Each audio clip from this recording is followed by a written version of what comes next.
left off last time working in the journal. So, still some pages I haven't done anything with, but I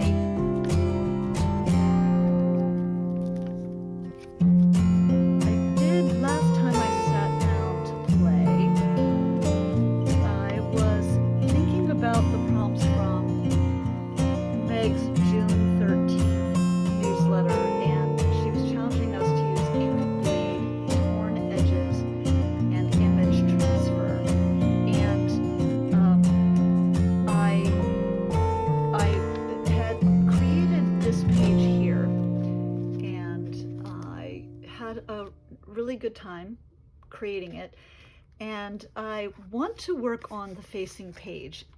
Now I do want it visually to connect with this page over here. I also want it visually to connect with this page, with the pinks and the yellows and greens that are there.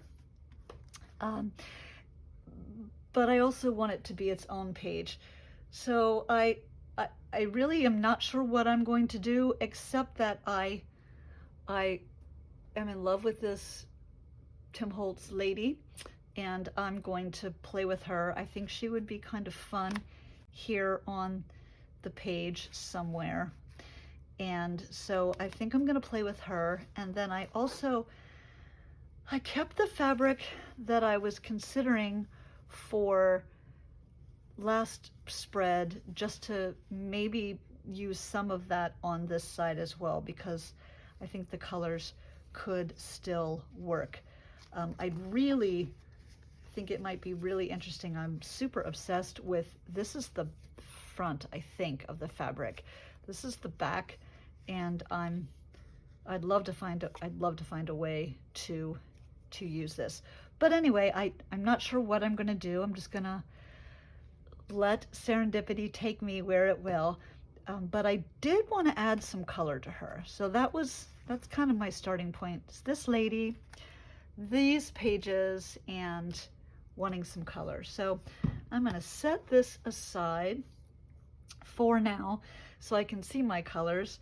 And I have some of my pens here. Some of these are Zig markers. Some of these are Marvy Le Plume. I've had these for ages. And then I have one of the Copic sketch markers. So a little bit of everything. So I'm just gonna play and add some color to her. Now I kind of think, let me get this piece of paper here just to test. I wasn't sure which of the pens I wanted to use, so I did a quick color check and then selected the pen that I wanted, and then went ahead and colored over the face. I do this a lot with colored pencils on digitals, but the colored pencils really don't work well on a glossy surface like these Tim Holtz figures, so I decided to use a marker instead. Again, testing the colors. I thought maybe I'd give her gray hair, but I don't have any gray. I ended up wiping off her face because that color sort of globbed up and it looked really bad. The nice thing about the glossy surface is that you pretty easily can wipe it off. So then I tried the gray and I thought, oh, it's okay, but it doesn't really show up a whole lot. I went back over it again with another color and still wasn't satisfied with it. So I decided just to let that dry and to play with the flowers.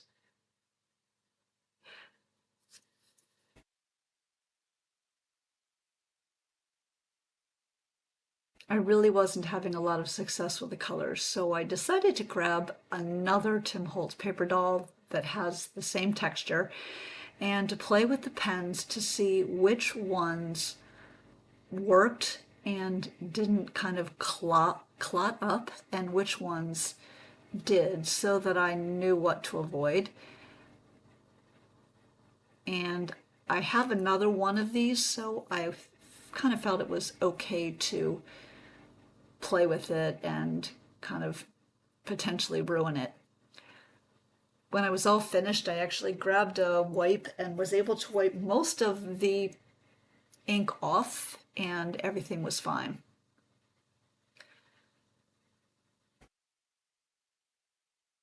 So I'm not sure why the first time that pen got all globby and the second time it didn't, but it worked out pretty well. And then I set about adding additional color to her hat and then ultimately her dress.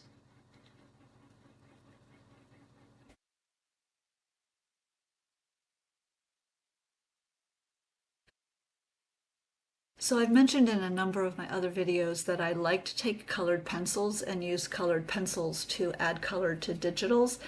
And I've certainly done this before where I've used markers to add colors to, or color to paper dolls or to photographs. But I usually use my photograph markers and I just couldn't find them. So I was really with this project experimenting a bit with what I had to see if I could get the results that I wanted. And one thing I discovered was if I put the marker down and let it sit for a bit and then rubbed it off slightly, it left a little bit of residual color, and that was really sort of the look that I wanted. I wanted the look of a hand tinted photograph. So it took a little bit of trial and error, but I ended up getting pretty much the look that I wanted.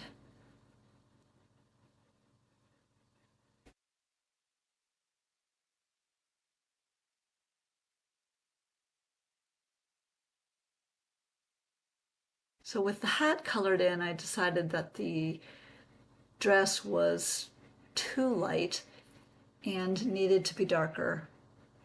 And so I was playing with this Copic marker, and that really wasn't what I wanted. I didn't like the way that it looked. So I thought, well, I'll let it sit for a minute. I'll go back and try the glasses again because I didn't quite get them dark enough. They looked better the second time. So then I found another Copic marker and decided to try again. That color definitely was better, but then I had to kind of play with the way that I was drawing because the pen was creating a texture. And so I ended up doing this sort of little squiggly loopy thing, and it gave it sort of a texture of like an old, like a knitted shawl or a crocheted shawl, which again was not what I had in mind when I started, but I really loved the way that it looked once it was all finished.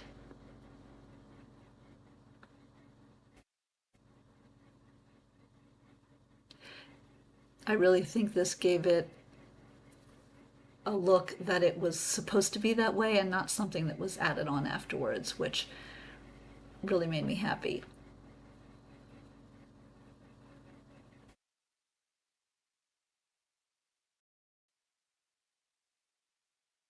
I wanted her pearls to stand out a little bit more, so I grabbed this white pen and went over top of them just to try and make them pop a little bit more than they did originally.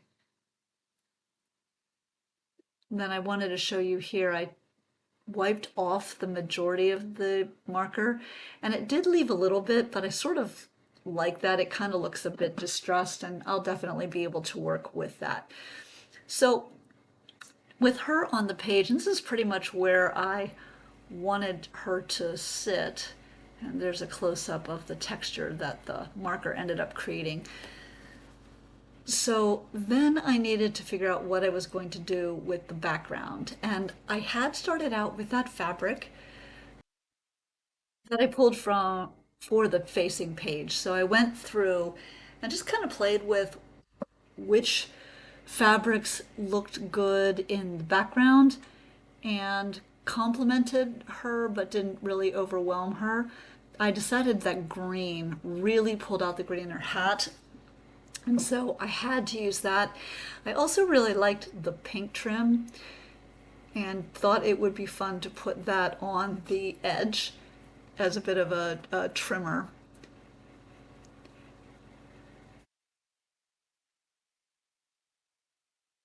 also had this little bit of, it's a very pale pink lace, and I wanted to use it as well. It just sort of seemed to fit with her, and also it was a faint color, and I thought the tint reminded me of the tinting of the flowers in the hat. And so then a little bit of squidging and woodging and fidgeting, trying to get that where I wanted it.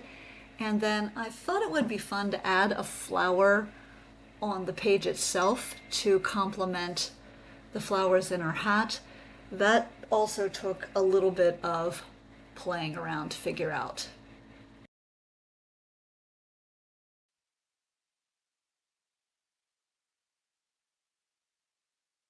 Oh, then I decided that I needed a little bit more color in the green, so I went back in, touched that up a bit.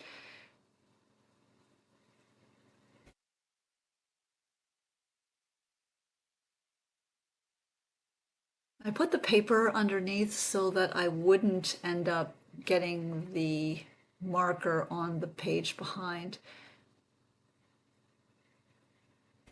So I couldn't quite get the color to what I wanted. And again, I was working with a limited set of colors. So I was experimenting with overlaying colors until I got something that was what I was really looking for. Took a few tries, but I eventually got there. Then a whole bunch of fussing and fidgeting with these silk flowers, trying to find something that set her off but didn't really overwhelm her. Because after all, she was the focal point of the page.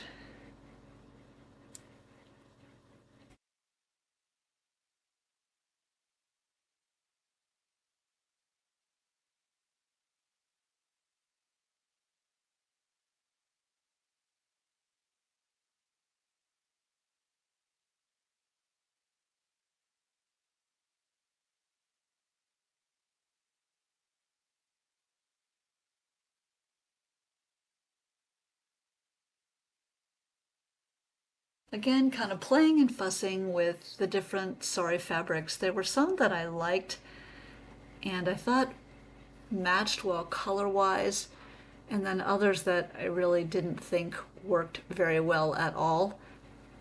And then once I'd gotten the sari silks narrowed down to the few that I thought worked, then I needed to really think about what I had and how I was going to make it work. And I ended up deciding on this one. And then I played around a bit with how I was going to put that on the page and use it in relationship to her and everything else. So time to commit to something. Now you'll notice that that lace trim has a little bit of a cloth edge to it, and I'm gonna glue that directly onto the opposite page, and then I'll find a way to use that muslin looking strip in the next page. It'll be fun to see where that takes me.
So with the background constructed, it was time to get that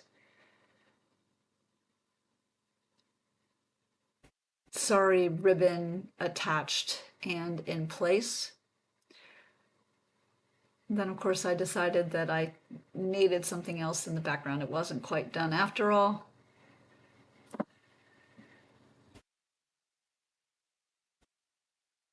This really is the reason why I strongly recommend not gluing anything down until you are absolutely sure that you are done, so that you have the option of going back and adding something that you didn't realize you wanted to add.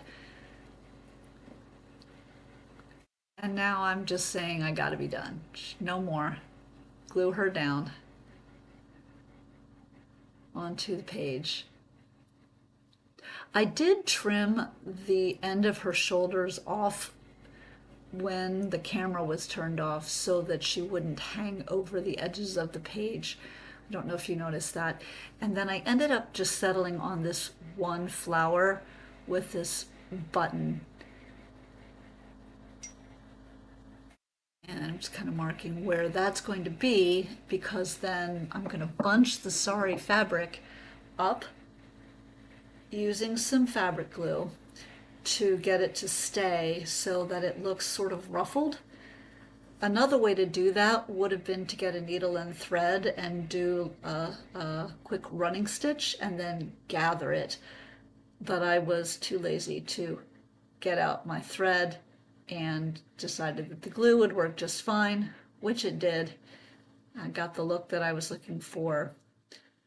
And fortunately, none of the glue bled through the sari fabric. Then a little bit more of that glue on the back of the flower to get it to adhere.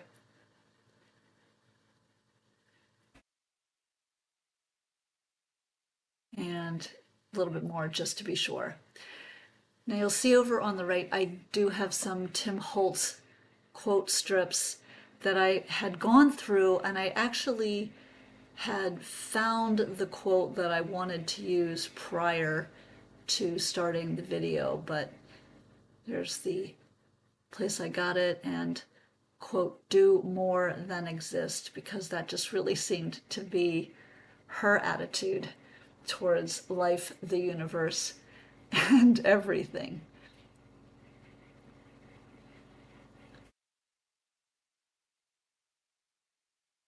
So, and that's pretty much the page. More than a little bit of fussing and fidgeting and back and forth and trial and error. But in the end, it turned out to be a really fun page. And then, just when I thought I was done with the background, I decided I needed just a little something more. So I grabbed one of my distress crayons and I added some marks, and then grabbed a paintbrush and some water and used that to dilute the distress crayon and add just a bit of shading. And then, yikes, I realized I put way too much and it was really, really dark there. And so I had to use a lot more water to get it, and then some cloth to blot out some of it, and then it was better.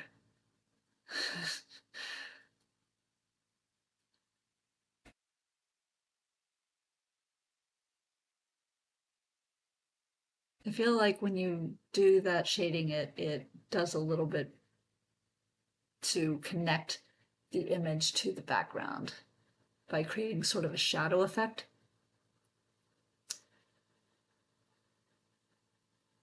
So again, not really sure where I was going, but I like my feisty lady that I created on this page, and I'm really happy with how that ruffle turned out. I hope you had fun watching this video. If you did and you'd like to see more, please consider subscribing and definitely liking this video.